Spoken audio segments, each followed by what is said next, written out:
Search engine optimisation हमारे पास paid नहीं होती है, बल्कि उसके लिए पेड पार्ट क्या होता है कि जो ऑप्टिमाइजर है बस उसके चार्जेस होते हैं, मगर गूगल को हमें कुछ नहीं देना।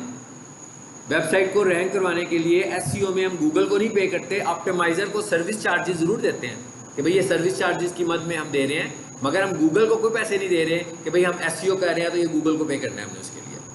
लेकिन जो सर्च इंजन मार्केटिंग है, इसका तो मतलब है कि हम गूगल को पे करके रैंक करवा रहे हैं। वो कैसे रैंक हो रहा है यही अभी मैं आपको सारी साइंस समझाता हूँ। और मैंने आपसे कहा कि ये जो गूगल एड्स का मॉड्यूल है, इसको हम गूगल एड्स भी बोलते हैं, इसको हम गूगल पीपीसी भी बोलते हैं, इसको हम पीपीसी एड्स भी बोलते हैं। पीपीसी का मतलब क्या होता है? पे पर क्लिक, ठीक है ना। पीपीसी स्टैंड्स फॉर पे पर क्लिक। अब पहले हम ये समझते हैं कि भाई एसईओ वर्सेस एसईएम, कि इनमें से प्लेटफॉर्म, आप दोनों प्लेटफॉर्म्स कर रहे हो ना अपने कोर्स में। आप एसईओ भी सीख रहे हो, आप एसईएम भी सीख रहे हो, ठीक है। कुछ स्टूडेंट्स ने एसईओ पढ़ ली हुई है, कुछ स्टूडेंट्स ने एसईओ पढ़नी है, ठीक है। और सब स्टूडेंट्स एसईएम पढ़ने लगे हो मुझसे, गूगल एड्स सब लोग सीख रहे हो। So what is difference between SEO and SEM? ये तो एक चीज़ तो हमें पता लग गया कि एक पेड है और एक नॉन पेड है। यानी हम एक को कहते हैं ऑर्गेनिक। ऑर्गेनिक का मतलब होता है अनपेड, यानी जिसमें पैसे नहीं लग रहे। ऑर्गेनिक का मतलब नेचुरल, नेचुरल का मतलब विदाउट चार्जेस।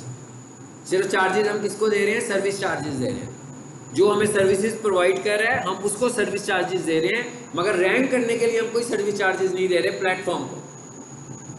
जबकि एसईएम यानी कि पीपीसी एड जो है या गूगल एड जो है, उसमें हम क्या कर रहे हैं?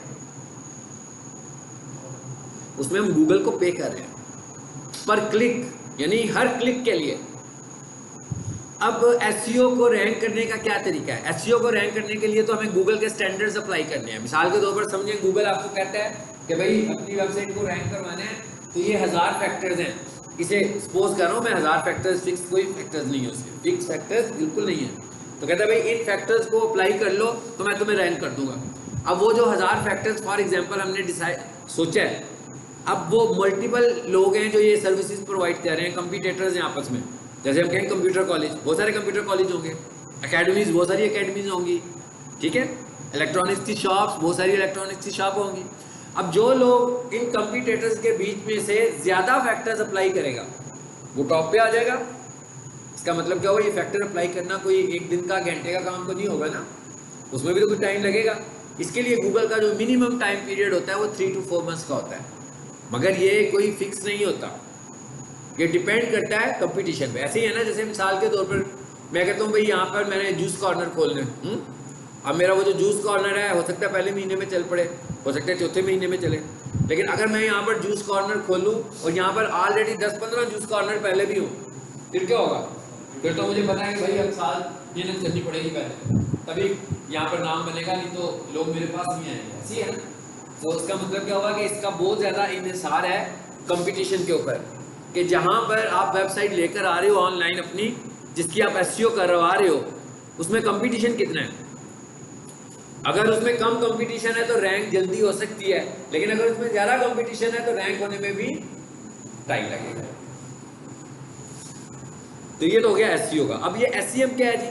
वो कहता है भाई अब आपने रैंक होने में तो 4-6 महीने लगने हैं, तो इसका मतलब हुआ मेरी वेबसाइट तो नज़र नहीं आएगी इतनी देर। तो फिर मैं यूँ करता हूँ, मैं गूगल को पे करके अपनी वेबसाइट को रैंक करवा लेता हूँ। लेकिन उसके लिए जब मैं गूगल को पे कर रहा हूँगा तो इसका मतलब क्या, एक स्पेसिफिक अमाउंट ही पे कर सकता हूँ ना। मिसाल के तौर पर मैं कहता हूँ भाई पहले तो मैंने कहा एसईओ करवा लेते हैं, तो जिस बंदे ने एसईओ करनी थी ना उसने मुझे कहा भाई 80,000 मुझे दे दें 4-6 महीनों का, तो मैं आपकी वेबसाइट को रैंक कर देता हूँ। अब वो तो 4-6 महीने लगने ही लगने हैं हमारे, उस वक्त तक भी तो हमें सेल करनी है अपनी। तो फिर हम कहते हैं कि यार चले गूगल ऐड चला लेते हैं। अब उसके लिए भी हमारे सेल में कोई बजट तो होगा ना। ऐसे तो नहीं होगा कि भाई गूगल ऐड चलाया, शाम को पता लगा जनाब 25,000 रुपये लगे, कल चलाया पता लगा 17,000 रुपये कल लगे। ऐसे तो नहीं होगा। हम अपना एक माइंडसेट लेकर जाएंगे, हम कहेंगे यार चलो जब तक हमारी वेबसाइट रैंक नहीं होती हम रोजाना के 2,000, 3,000, 4,000, 1,000 गूगल ऐड पे लगाते हैं। अब जब हम इतने पैसे कंज्यूम करेंगे तो इसका मतलब क्या होगा? उतने जब क्लिक्स हो जाएंगे, जब तक क्लिक्स नहीं होंगे मेरी वेबसाइट नजर आती रहेगी ऊपर ऐड की शक्ल में। यहाँ ऐड लिखा हुआ आ रहा होगा, यहाँ स्पॉन्सर्ड लिखा हुआ आ रहा होगा। क्या लिखा हुआ आता है?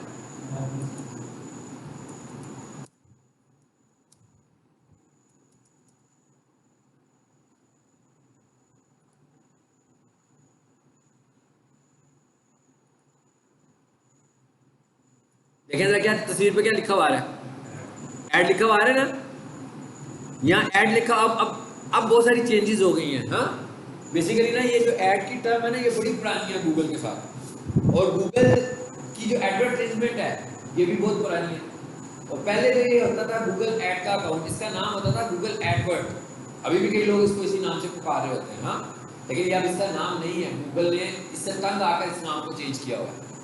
क्योंकि ये एडवर्ड की जो टर्म है वो पहले ये वाली टर्म सस्पिशियस एक्टिविटी में भी इस्तेमाल होती थी। यानी वो जो ऐसी वेबसाइट्स होती थी जो आपकी वेबसाइट पे आकर डाटा कलेक्ट करके लेकर जाती थी, उसके लिए भी एडवर्ड यूज होता था।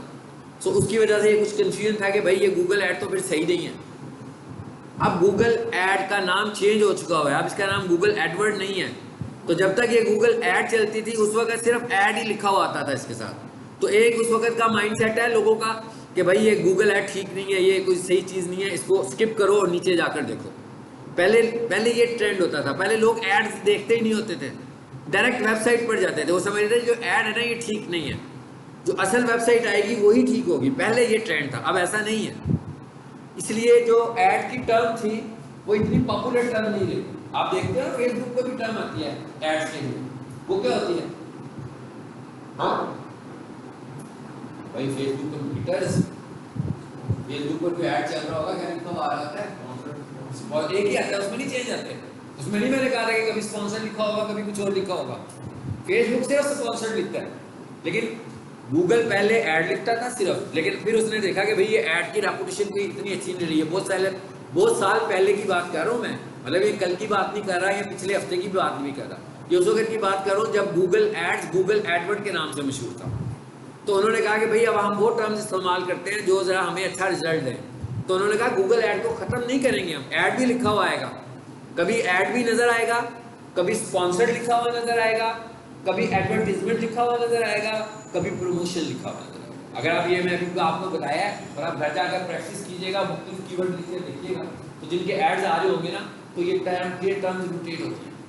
कभी एडवर्टीजमेंट लिखा होता है, कभी प्रमोशन लिखा होता है, कभी स्पॉन्सर्ड लिखा होता है, ताकि कोई बंदा ऐड से कंफ्यूज ना हो कि ये वही वाली ऐड है जो पुराने ज़माने की पहले वाली गूगल एडवर्ड की ऐड है। ठीक है, तो ये अब मुझे बता रहा है कि अब आपको हमें ये भी पता लग गया कि हमने अपनी वेबसाइट, मैंने क्या वेबसाइट को रैंक किया, वेबसाइट टॉप पे आ गई। लेकिन अब जिस कीवर्ड पे मैंने वेबसाइट को टॉप पर लेकर आया हूं ना, उसी कीवर्ड पर ऐड भी लगा हुआ है। मतलब मेरा एक कीवर्ड है कि कारपेट वॉशिंग सर्विसेज, मैंने क्या किया, एसईओ की और अपनी वेबसाइट को रैंक कर दिया। क्या हुआ, मेरी वेबसाइट पहले नंबर पे आ गई। अब क्या हुआ कि मेरा जो कंपटीटर है ना, उसकी वेबसाइट तो पहले नंबर पे नहीं आ रही है, तो उसने क्या किया, उसने ऐड चलाया। अब क्या होगा, ऐड ऊपर आ गया और मेरी वेबसाइट ऐड से नीचे चली। तो अगर हम ये कहेंगे इसकी हायरार्की क्या होती है, मतलब हायरार्की का मतलब है इसकी तरतीब क्या होती है। हाँ, इसकी तरतीब ये होती है कि सबसे ऊपर गूगल ऐड आते हैं, उसके बाद अगर आपकी सर्च क्यूरी लोकेशन वाइज हो गई, यानी कोई बंदा कह रहा हो कि मुझे लाहौर में कुछ चाहिए, फैसलाबाद में कुछ चाहिए, तो लोकल हो गई ना, फिर प्लेसेस आते हैं, और फिर तीसरे नंबर पर आपके एसईओ के रिजल्ट्स आते हैं। तो अब अगर कोई बंदा ये कहे कि छोड़ो फिर एसईओ की क्या जरूरत है, भाई ये तो फारिग है ना, ये क्वेश्चन भी जेन में आता है। फिर तो ये क्वेश्चन भी जेन में आता है ना कि भाई एसईओ तो फारिग है। जब एसईओ ने ऊपर आना ही नहीं है तो फिर इतनी मेहनत करने की क्या जरूरत है, गूगल ऐड ही चला लेते हैं। लेकिन क्या गूगल ऐड हम कितनी देर चलाएंगे भाई? मतलब मिसाल के तौर पे मैं कहूँ केबल पर इश्तेहार देना, तो एक दिन में कितना इन्वेस्ट कर सकता हूँ मैं केबल पर इश्तेहार चलाने? केबल तो 24 आवर चल रही है, तो क्या मैं 24 आवर ऐड चलाऊँ? केबल 7 दिन चलती है, क्या मैं 7 दिन ऐड चलाऊँ? केबल 30 दिन भी चलती है, केबल 365 दिन पूरे साल में चलती है, तो क्या मतलब हर वक्त मेरा ऐड ही चल रहा होगा? इतना तो बजट नहीं है ना हमारे पास। तो ऐड तो हम कभी कभी चलाएंगे ना, जैसे प्री वाले बैनर लगाते हैं भाई, ऐसे तो नहीं होता कि हर रोज सुबह एक बंदा निकलता है और बैनर लगा रहा होता सड़कों पर। ये रोजाना का टास्क तो नहीं होगा ना, एक स्पेशल एक टास्क होगा कि एक महीने में इतने बैनर्स लगाने हैं बस। मतलब उसकी एक स्पेशल इन्वेस्टमेंट उन्होंने डिसाइड की होगी कि भाई हम लोगों ने इस महीने में 5,000 के, 10,000 के, 20,000 की बैनर एडवर्टीजमेंट करनी है। तो सेम इसी तरीके से गूगल ऐड पे भी तो पैसे ही लग रहे हैं, इसका मतलब उसकी भी तो इन्वेस्टमेंट है। जब उसके पैसे कंज्यूम हो जाएंगे फिर क्या होगा, फिर तो गूगल ऐड गया, फिर तो गूगल ऐड नजर नहीं आएगा। ये अभी गूगल ऐड नजर आ रहा है ना आपको? इसके नीचे छोटी सी एक वेबसाइट भी आपको नजर आ रही है, ये एसईओ है, नीचे वाली, ऊपर वाला गूगल है। जब इसके पैसे खत्म हो जाएंगे तो ये तो यहाँ से क्या, फिर क्या आएगा, ये एसईओ। तो इसका मतलब क्या हुआ, एसईओ की लाइफ टाइम है ना। अगर हमने किसी को रैंक कर लिया तो इसका मतलब क्या हुआ, रैंक तो हो गया वो। अब वो विदाउट पैसे आज का दिन भी नजर आता रहेगा सारा दिन। जितने क्लिक्स होते जाएंगे वो और बेहतर होगा, उसका रिजल्ट और बेहतर, यानी क्लिक्स बढ़ रहे हैं, इसका मतलब क्या हुआ, ट्रैफिक बढ़ रही है। तो ट्रैफिक बढ़ रही है तो उसका मतलब क्या हुआ कि वर्थ बढ़ती जा रही है उसकी। अब तो उसके नीचे जाने के चांसेस और कम हो गए। पूरा हफ्ता भर भी उस पर क्लिक्स होते रहेंगे, महीना भर भी उस पर क्लिक्स होते रहेंगे, साल भर भी उस पर क्लिक्स होते रहेंगे, उसकी सेहत पे कोई असर नहीं पड़ेगा, बल्कि वो और ग्रो होगी। और मुझे क्लिक के लिए कुछ पे नहीं करना पड़ेगा। अगर फॉर एग्जांपल एक दिन में 25 क्लिक्स होते हैं तो मैं गूगल ऐड चलाऊंगा तो मेरे पैसे लगेंगे। अगर मुझे एक क्लिक 50 रुपए का पड़ रहा है तो आप अंदाजा लगा लें 25 कितने के पड़ेंगे। लेकिन अगर एसईओ की वजह से क्लिक्स हो रहे हैं तो मुझे तो 1 रुपया भी नहीं देना, सिर्फ पैसे आ रहे होंगे। अब आपको पता लग गया एसईओ वर्सेस एसईएम, मैंने कंपैरिजन कर दिया कि कब एसईओ और कब एसईएम। अब इसका मतलब क्या, मेरी वेबसाइट तो रैंक है, पहले नंबर पर भी आती है।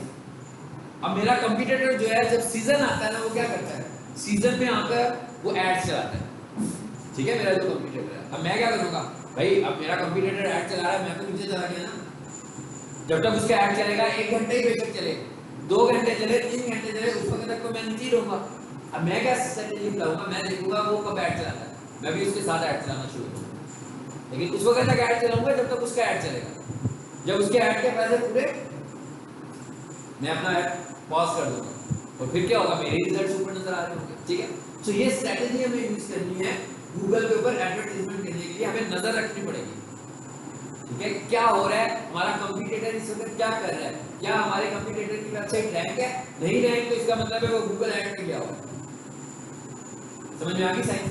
ये अभी मैंने आपको सिर्फ ये बताया कि what is SEM, search engine marketing क्या है। सर्च इंजन मार्केटिंग किसको मैं कह रहा हूँ, गूगल ऐड को, पीपीसी एड्स को, गूगल पीपीसी को। ये बुकलेट नाम है ना उसके, जो मैं सारे आपसे लेने लगा हूँ, तो कोई भी नाम हो सकता है। कोई बता कि भाई गूगल पीपीसी आता है कि नहीं आता, तो आपको नहीं भी, मैंने तो गूगल एड्स लिखा हुआ है ना, Google PPC, PPC ads, AdWords. अगर कोई बड़ा पुराने जमाने का बंदा होगा तो बोलेगा भाई एडवर्ड आता है तुम्हें।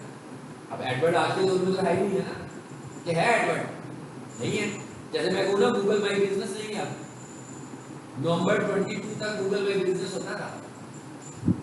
किस चीज का नाम है गूगल माई बिजनेस वाला, गूगल बिजनेस प्रोफाइल का पुराना नाम है। यानी कि पहले गूगल बिजनेस प्रोफाइल का जो नाम था वो गूगल माई बिजनेस था।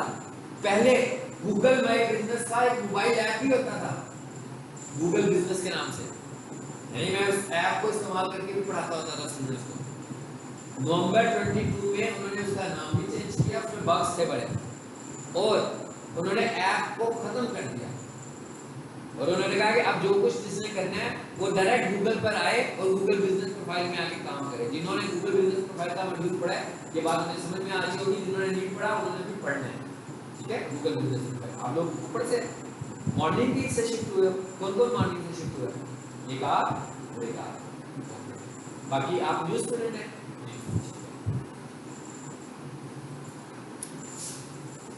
अभी मैं सिर्फ और सिर्फ आपको बता रहा हूं कि गूगल एड्स क्या होते हैं। ठीक है, अभी मैंने कोई प्रैक्टिकल बात नहीं करा रहा। अच्छा, अब मैंने ऐप की बात की है, एक चीज तो मैं पता लग गया कि गूगल एडवर्ड का नया नाम गूगल एड्स है। गूगल एडवर्ड का ही नया नाम गूगल एड्स है, और गूगल एड्स का एक मोबाइल ऐप भी है। अब मैंने जब गूगल एड बनाने होते हैं अपने कस्टमर्स के, क्लाइंट्स के, तो मैं लैपटॉप से बनाता हूँ, और जब मैंने उन्हें चेक करना होता है, उन्हें मॉनिटर करना होता है, उनमें कुछ चेंजेस करनी होती हैं, तो फिर वो चेंजेस करने के लिए मैं कोशिश करता हूँ मैं मोबाइल से करूँ। लेकिन जब मैंने क्रिएट करने होते हैं, प्रीवियस क्लास में मैंने आपको फेसबुक का मेटा दिखाया था ना, कि भाई यहीं से ऐड बना लो। अब वो छोटी सी स्क्रीन है ना, उसमें इतनी ऑप्शन सही नजर नहीं आएंगी। बनाने का काम आप हमेशा लैपटॉप से करें, और मॉनिटर करने का काम या ट्रबल शूट करने का काम, कुछ चेंजेस करनी है आपने, तो वो आप मोबाइल से कर सकते हैं। ठीक है, अब मेरा जो ऐड चल रहा है, मैंने जब भी उसके एनालिसिस करने होते हैं कि भाई मेरे कस्टमर का ऐड कैसा चल रहा है, तो मैं लैपटॉप से नहीं देखता हूँ, मैं मोबाइल से देखता हूँ। अब इस वक्त आज के दौर में जो एडवर्टीजमेंट है वो किस पर ज़्यादा हो रही है, लैपटॉप पे कि मोबाइल पे? जी बिल्कुल ठीक है कि आज के दौर में जो ज़्यादा एडवर्टीजमेंट हो रही है वो मोबाइल के ऊपर हो रही है।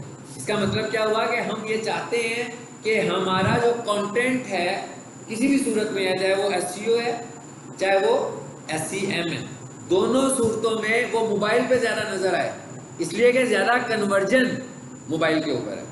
जो लैपटॉप पे लोग बैठे होंगे, लैपटॉप से तो कॉल भी नहीं हो सकती, वो तो सिर्फ ज़्यादा से ज़्यादा इंफॉर्मेशन देख ही सकते हैं ना। लेकिन जिसके हाथ में मोबाइल होगा अगर वो मेरे ऐड पे क्लिक करेगा तो क्या होगा, कॉल कर सकता है भाई, मोबाइल से तो नंबर मिल ही जाएगा, कॉल का बटन दबाएगा नंबर मिल जाएगा। लैपटॉप से कॉल का बटन दबाएगा नंबर नहीं मिलेगा, मतलब डायलर तक तो जाएगा लैपटॉप लेके, लेकिन डायल कैसे करेगा, डायल तो नहीं कर सकता उस नंबर को। समझ आ गई बात की? ये कुछ बेसिक चीजें अभी हम देख रहे हैं आज के लेसन में। अच्छा, अब उसके बाद आगे आते हैं। इसका मतलब क्या हुआ कि अब हमने गूगल पर एड्स चलानी है, और जो गूगल पर एड्स हैं वो कौन कौन से हैं?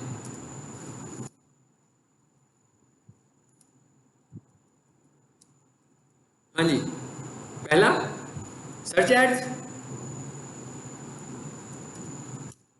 फिर है डिस्प्ले एड्स, और फिर है वीडियो एड्स।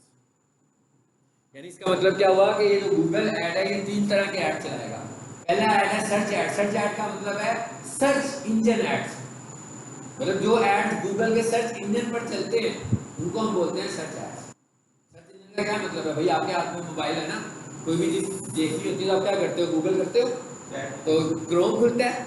नहीं, चैट जीपीटी ढूंढने के लिए नहीं हम करते, चैट जीपीटी हम कोई इंक्वायरी करते हैं। और एक चीज याद रखें, गूगल हमें कल का रिजल्ट देगा, चैट जीपीटी हमें इस वक्त अभी तक 21 का रिजल्ट देगा। मैंने कहा बहुत पुराना रिजल्ट देगा चैट जीपीटी। इसका मतलब क्या हो, फ्रेश रिजल्ट्स के लिए हम कहाँ जाते हैं, गूगल पर जाते हैं। हाँ, मुझे कोई असिस्टेंट चाहिए होगी ना, मैं कुछ जानना चाहता हूँ, मैं कोई भी गूगल ऐड क्या होता है मुझे बताओ, मैं चैट जीपीटी पूछेंगे, बस ये पूछूंगा किसके ऐड्स के होते हैं बताओ, मैं चैट जीपीटी पे चला जाऊंगा। जैसे मैं आपको बता रहा हूँ, चैट जीपीटी इस तरह आपको असिस्ट करेगा। लेकिन अगर मैं कोई इंफॉर्मेशन लेना चाह रहा हूँ, लेटेस्ट इंफॉर्मेशन लेना चाहता हूँ, करंट इंफॉर्मेशन लेना चाहता हूँ, तो वो मुझे चैट जीपीटी बिल्कुल नहीं बताएगा। चैट जीपीटी पुरानी इंफॉर्मेशन है, और नई इंफॉर्मेशन जब अपडेट होगी तो उसको गूगल के पास और बड़ी नई इंफॉर्मेशन होगी। मसलन 21। अच्छा जी, अब इधर आते हैं। इधर आकर मैं लिखता हूं, ऐसे मैं लिख रहा हूं, history of Google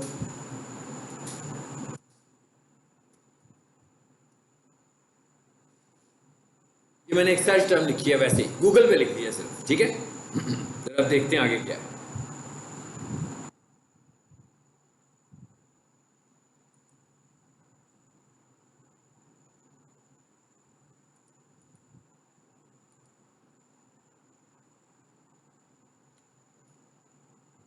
internet problem, पता लग गया कि मैं नहीं चल रहा। ओके, कोई बात नहीं है, बस ऑप्शन मौजूद है।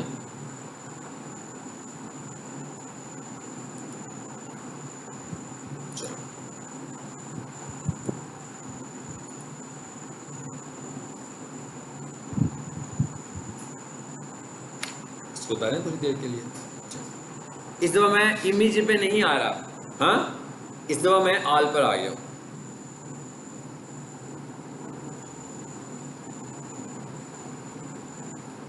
ये वो सारी बातें अब आपको बताना शुरू हो गया, बता रहा है कि लॉन्च कब हुआ था, पढ़ना होगा आपने गूगल एडवर्ड को, तो पढ़ सकते हैं हम यहाँ से लेकर। अब मैं ये कहता हूँ कि भाई मुझे चाहिए लेटेस्ट इंफॉर्मेशन, हाँ सो मैं यहाँ से जाता हूँ टूल्स पे।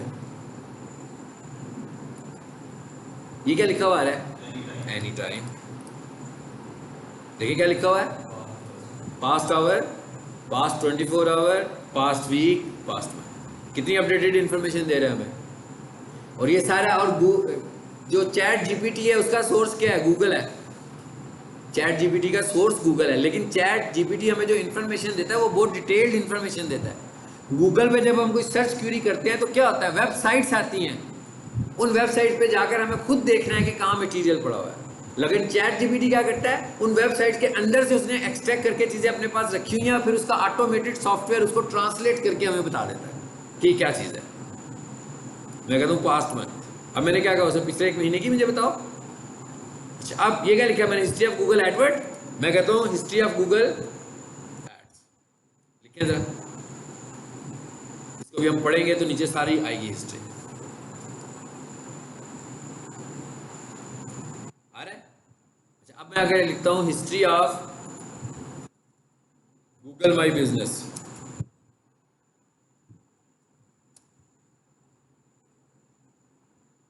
जी आने शुरू हो गई है। गूगल माई बिजनेस के नाम से कोई चीज नहीं है, देखिए ये क्या लिखा हुआ है। पहले यहाँ पर लिखा होता था गूगल माई बिजनेस, नवंबर 22 तक यहाँ पर जो नाम था वो था गूगल माई बिजनेस। अगर आप मेरा कोई लेक्चर देखोगे ना, जो मैंने पीक सेशन में दिया होगा अगस्त में, तो उसमें जब मैं गूगल प्रोफाइल पढ़ा रहा हूँ, बिजनेस प्रोफाइल, तो वहाँ पर जो प्लेटफॉर्म खुला होगा ना, वो गूगल माई बिजनेस का प्लेटफॉर्म होगा।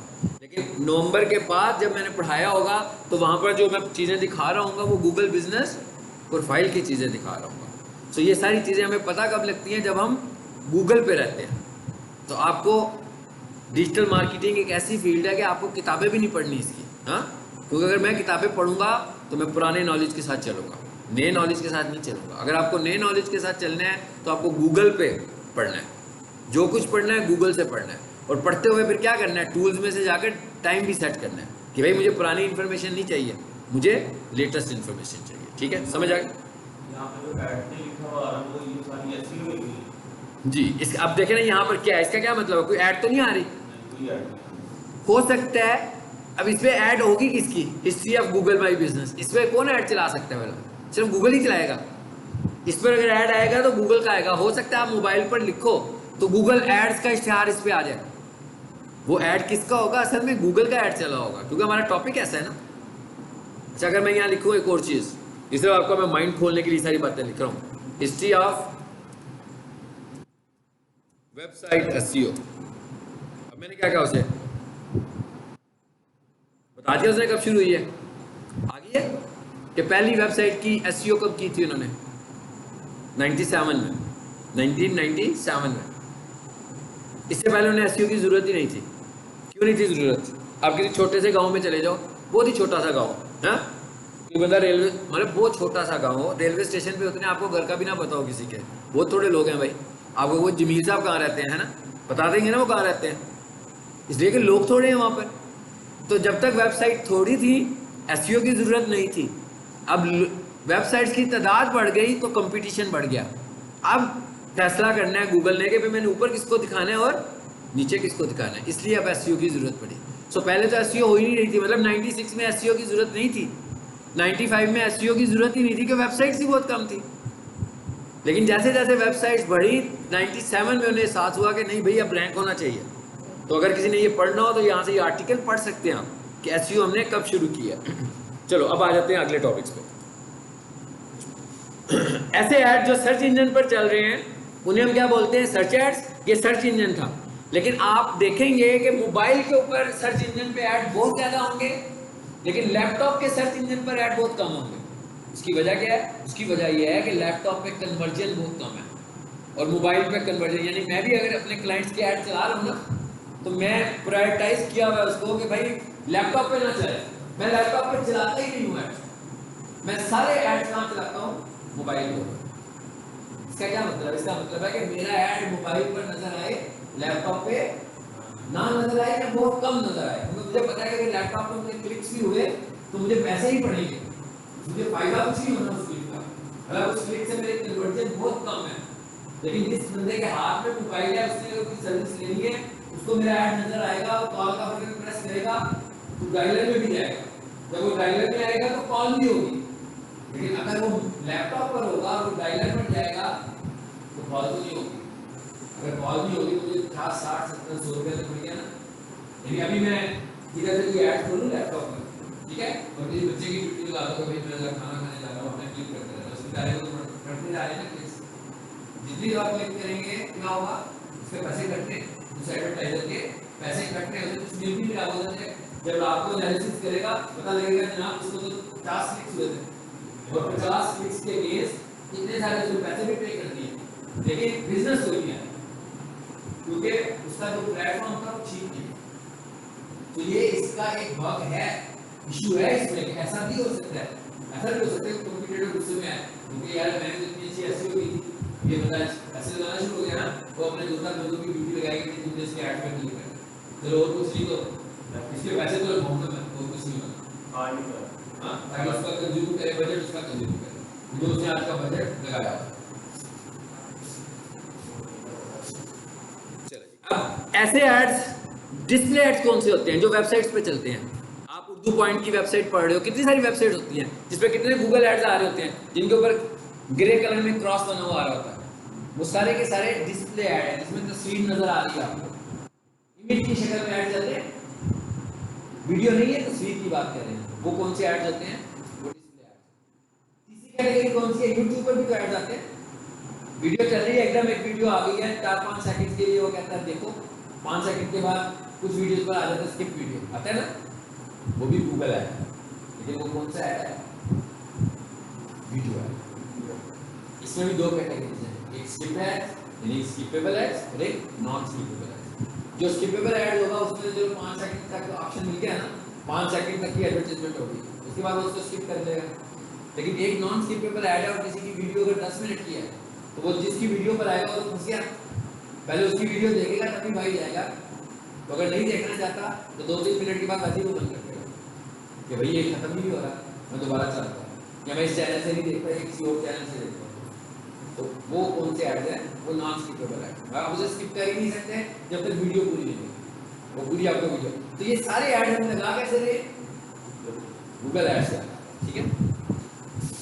अब इसका मतलब क्या हुआ कि ये एड्स लगाने के लिए हमें चाहिए क्या, रिक्वायरमेंट क्या है जी, क्या चीज होनी चाहिए हमारे पास? गूगल ऐड लगाने के लिए हमें चाहिए, क्या चाहिए? Google add account. कितने स्टूडेंट्स को मैंने दिया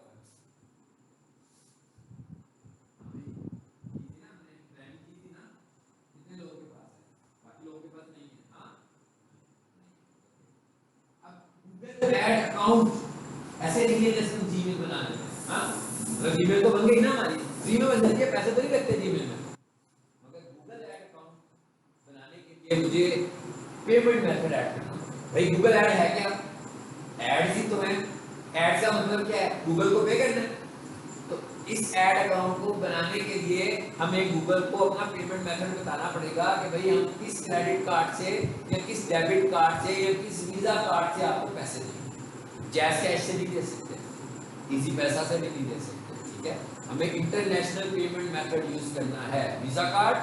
और ये भी याद रखिएगा कि सारे कार्ड एक्सेप्टेबल भी नहीं होंगे, वीजा कार्ड हो जाएंगे एक्सेप्टेबल, ठीक है। मास्टर कार्ड आपको बैंक से पूछना पड़ेगा, ठीक है। लेकिन जो सिंपल कार्ड होते हैं ना, कि जैसे एटीएम निकलवाया होता है कि मतलब मैं कहूँ मेरे पास बैंक है और ना मेरा मास्टर है ना वीजा है, बल्कि सिंपल वाला कार्ड है जो एटीएम की मशीन के लिए मैंने बनवाया हुआ है, उस पर नहीं चलेगा। इसके लिए आपको वीजा कार्ड की जरूरत है। उसके बाद कुछ बैंक्स हैं जो आपको सर्विस देते हैं वर्चुअल कार्ड की, और कुछ बैंक से सब नहीं देते हैं। ये वर्चुअल कार्ड की सर्विस बहुत जबरदस्त सर्विस है। मिसाल के तौर पर आपका वीजा कार्ड है, अब आपने गूगल ऐड में जाकर अपना वीजा कार्ड ऐड कर दिया, क्या ऐड किया पता है आपको? सारी चीजें नहीं, मैंने क्या ऐड किया? बिल्कुल आपकी वो सारी सीक्रेट इंफॉर्मेशन ऐड की जो कार्ड के ऊपर लिखी हुई है। कार्ड का नंबर, सीरियल नंबर जो होता है, कार्ड के ऊपर किसके नाम से है, कार्ड की एक्सपायरी डेट क्या है, और आखिर में क्या होता है, बैक साइड पे कोड लिखा होता है, सीरियल 3 कैरेक्टर्स का, 3 डिजिट्स का, वो भी ऐड कर दिया। यानी टोटल हमने सारी की सारी चीजें बता दी वहां पर। अब उस कार्ड में मेरे पास अगर 100,000 में प्लस पैसे पड़े हुए हैं और ऐड मैंने चलाना है 5,000 रुपए का, कितना रिस्की काम है, रिस्की काम है ना। मतलब उसमें तो इतने पैसे पड़े हुए हैं, 100,000 पड़े हुए हैं, 100,000 पड़े हुए हैं, लेकिन ऐड में चला रहा हूँ 10,000 रुपए का। अगर कुछ हो गया तो मेरे पैसे तो गए, मेरा अकाउंट हैक हो गया तो कोई भी बंदा मेरे अकाउंट से अपनी एडवर्टाइजमेंट भी कर सकता है। इसका मतलब क्या हुआ कि हमें ऐसे मेथड पे जाना चाहिए जो ज़्यादा सिक्योर हो। तो मैं हमेशा रिकमेंड करता हूँ कि आप ऐसे बैंक को फाइंड करें जो आपको वर्चुअल कार्ड बना कर। वर्चुअल कार्ड का क्या मतलब है? मैं कहता हूँ भाई मेरा एक अकाउंट है, उसमें 500,000 रुपीज पड़े हुए हैं और मैंने एडवर्टाइजमेंट करनी है 6,000 रुपए से, तो मेरे पास एक बैंक है जो कहता है कि भाई आप अपने अकाउंट में वर्चुअल कार्ड क्रिएट कर दिया करो। अब वर्चुअल कार्ड क्रिएट करने के लिए मुझे बैंक जाने की जरूरत नहीं है, ये मोबाइल ऐप से ही क्रिएट हो जाएंगे। और जो क्रिएट का बटन होता है ना, जैसे विंडो में फोल्डर बना लेते हो, ऐप में जाओ, क्रिएट का बटन दबाओ, वो कहेगा हाँ भी वर्चुअल कार्ड बनाना चाहते हो, मैं कहूँगा यस बनाना चाह रहा हूँ, 200-250 रुपये को काटेगा सर्विस चार्जेस, उसके बाद मुझे कार्ड बना कर दे देगा 6 महीने के लिए। वो कार्ड बिल्कुल आपके उसी तरह वीजा कार्ड की शक्ल का ही होगा, वही सारे क्रेडेंशियल्स उस पर भी आ जाएंगे, मगर वो वर्चुअल है, फिजिकल नहीं है। इसका मतलब क्या हुआ, एटीएम मशीन में तो लगना नहीं उसने, मिसयूज होने के चांसेस कम है। फिर मैंने क्या कहा, मैंने कहा भाई मैंने तो 6000 की एडवर्टाइजमेंट करनी है, तो मैंने अपने 500,000 रुपीज में से सिर्फ उसमें कितने डाले, 6000, बाकी के पैसे तो मेरे सेफ है सारे के सारे। फिर जब मेरे पैसे खत्म हो गए, ये कार्ड्स की भी 2 टाइप्स होती हैं, एक वंस लोडेबल कार्ड होता है और एक रीलोडेबल। मैंने कहा कि इसकी लाइफ टाइम कितनी है, 6 मंथ्स। तो इसका मतलब है कि अगर मैंने एक दफा वर्चुअल कार्ड बनाया, इसे एक्सपायर कब होने, 6 महीनों के बाद। अगर फॉर एग्जांपल मैंने एक वर्चुअल कार्ड बनाया, उसमें 6000 डाल दिए, 6 माह तक इस्तेमाल ही नहीं किया, 6 माह भी गुजर गए, क्या हुआ, कार्ड एक्सपायर हो गया, पैसे भी गए। ऐसे नहीं है कि वो आपके अकाउंट में वापस आ जाएंगे। ये पेरेंट्स के पास स्टूडेंट्स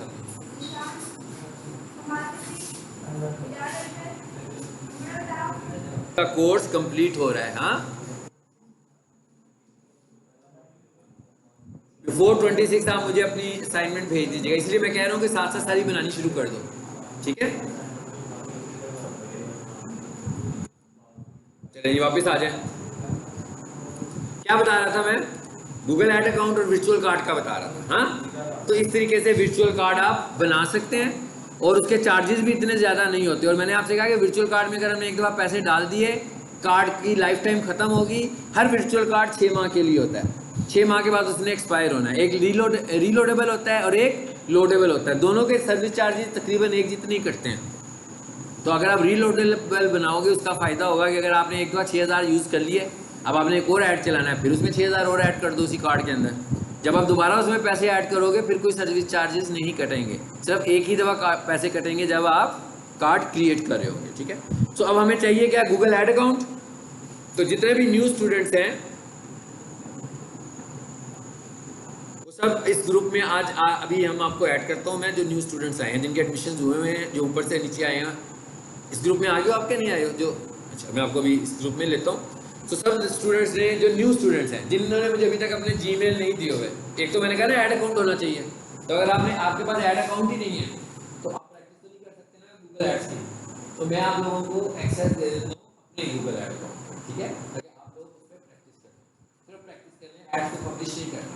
जैसे आप फेसबुक में पब्लिश पे पहुंचे हो ना, प्रैक्टिस हो गई, इसी तरह रिकॉर्ड बना लेंगे आप अपने पास, ताकि आपको याद भी रहेगा कि भाई ऐड कैसे बनती है।